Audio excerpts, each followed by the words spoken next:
Jake is in Dallas, Texas. Hi, Jake. How are you? Doing great. How you guys doing? Better than I deserve. What's up?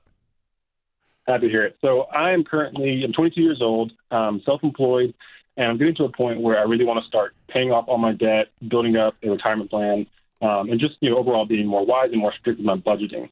However, I'm self-employed, so my income varies, although it is steady.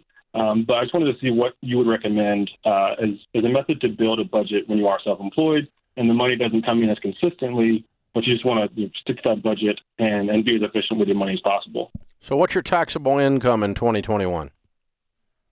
2021, I would estimate my personal taxable income around $80,000. Good for you. Well done. What are you doing? What kind of business? So I do a lot of post-production work remotely for different film production companies around the world. Okay. Any employees? No, it's just me. Good for you. Well done. Well done. Well, I think the biggest thing is not how to attack the debt. You're going to attack the debt just like anyone else would with your income, working the debt snowball, right? Smallest to largest, and get after it in that order. Okay? The question is how to manage the irregular income. The first thing I would do is go get Ramsey Plus and get a free trial membership going, and get the Every Dollar Premium version going, because the Every Dollar app will help you do this. What you can do is you can just go in and adjust it as your income moves around. And so that's a fairly easy way to do it. Old school, the principle that you want to use, even when you're using the Every Dollar app, is a prioritized spending plan. Okay? Now, what that sounds like is this. In your case, you have a fairly predictable stream of income, but if we wanted to go all the way to zero, we could start with and say, okay, if I can only afford to do one thing this month, what's that one thing? And you put a number one beside that on your budget. That's food, by the way. Okay? If I can only afford to do one other thing, what would I do? And you put a two beside that. I'll tell you what that is. It's utilities. Because if you eat and keep the lights on, you can deal with the landlord later. Okay. Okay? In worst case scenario. But you're not even that far down. You said you have steady. It's just unpredictable. Correct. And sometimes it's irregular in terms of when the money comes in. But just wanting to... So anyway, you go all the way down that list, and when you get towards the bottom of that list is where the action takes place in your world.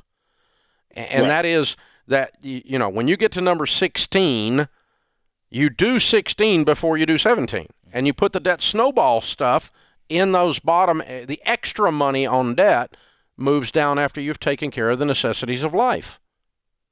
Okay. And they're ahead of going on vacation because you're in baby step 2. You're not going on vacation. Right.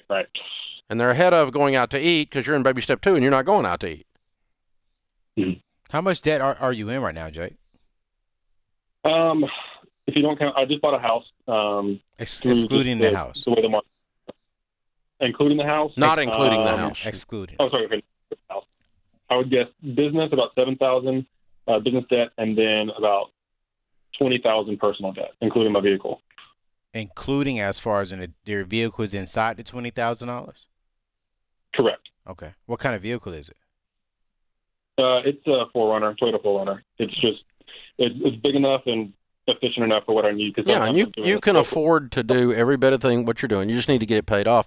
And so $27,000 makes you debt free except your house? Yep. Correct. You make 80 and you're single and 22. I'm married. Okay. What's she make? So she is also kind of in between jobs right now. We're looking to move kind of closer to back home with family. So her income fluctuates a little bit, but roughly $2,000 a month wages right now. Okay, so you got a $100,000 income. You have $27,000 in debt. You pay off your $27,000 inside of 1 year. Absolutely. That sounds good. $2,500 to $3,000 a month at least towards this debt. Boom, smack it in the head. Now that's assuming a steady flow of this income, and it's not a real volatile income. But that should be the average over the 12 months. You should be debt free in 12 months easy. Really a little sooner, actually. But the key ingredient to this, Dave, is what you said earlier. He has to get on the budget. He has to literally sit down and write out his priorities. Yeah. If you do not do that, you will not get out of debt because you're not going to know where your money's going. So sit down with your wife and y'all figure this thing out. And I heard you say you may want to be moving soon. I would focus on this before I move. So that way you're not even more unstable. Go ahead and get out of debt. Then let's talk about moving after we get out of debt. That's not a bad idea at all.